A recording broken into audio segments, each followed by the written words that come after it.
तो पिछले वीडियो में आपने देखे होंगे कि डेट फंड होता क्या है और क्या क्या फायदा है डेट फंड के अंदर।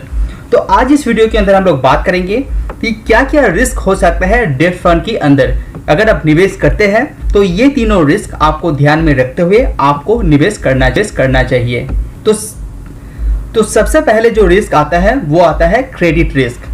आपको ये तो पता होगा कि डेट फंड जो पैसा आपसे लेता है वो किसी को उधार देता है। कोई भी कंपनीज हो गए, गवर्नमेंट हो गए, तो वो उधार देने के बाद कभी भी वो पर्टिकुलर कंपनी अच्छा बिजनेस नहीं कर पाता है, सपोज बैंकक्रप्ट हो जाता है तो लोन नहीं चुका पाते हैं। तो ये लोन नहीं चुका पाते हैं तो फंड के पास पैसा नहीं आता है, तो उसके कारण एक रिस्क बना रहता है कि आपको आपका पैसा मिलेगा या नहीं मिलेगा।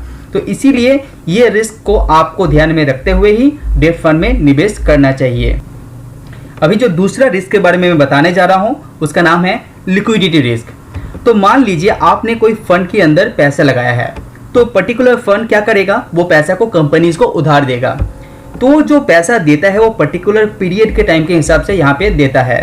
जैसे कि मान लीजिए 5 साल के लिए दिया या 10 साल के लिए दिया, उससे पहले वो पर्टिकुलर फंड कंपनी से पैसा नहीं मांग सकते हैं।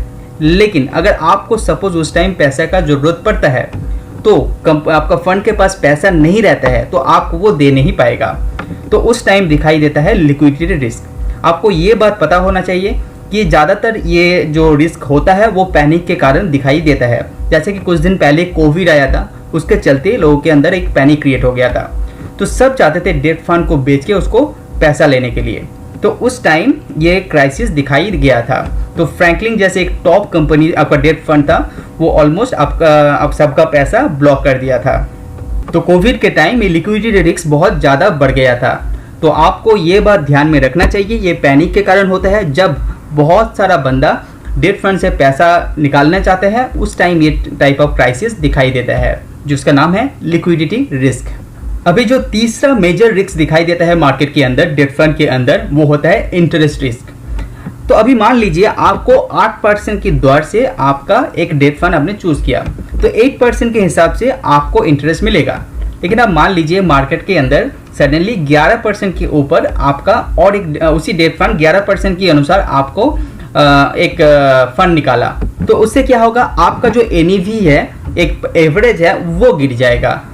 तो आपको जो इंटरेस्ट है वो थोड़ा सा कम मिलेगा, लेकिन आपको ज़्यादा मिलना चाहिए था लेकिन वो आपको नहीं मिलेगा। लेकिन मार्केट में आपका जो इंटरेस्ट रेट है उससे कम आता है तो आपको इस चीज़ का फ़ायदा मिल सकता है। तो इंटरेस्ट रिस्क का भी ध्यान आपको रखना चाहिए। तो मेजरली डेट फंड के अंदर 3 रिस्क होता है। पहला क्रेडिट रिस्क, दूसरा होता है लिक्विडिटी रिस्क एंड तीसरा होता है इंटरेस्ट रिस्क। तो ये 3 रिस्क को ध्यान में रखते हुए आपको डेट फंड के अंदर पैसा लगाना चाहिए। तो आज के वीडियो के इतना ही। जो तीसरा वीडियो मैं लेके आऊँगा उसके अंदर मैं डिस्कस करूँगा टाइप ऑफ डेट फंड, क्या क्या डेट फंड होता है और कौन सा डेट फंड आपके लिए अच्छा हो सकता है।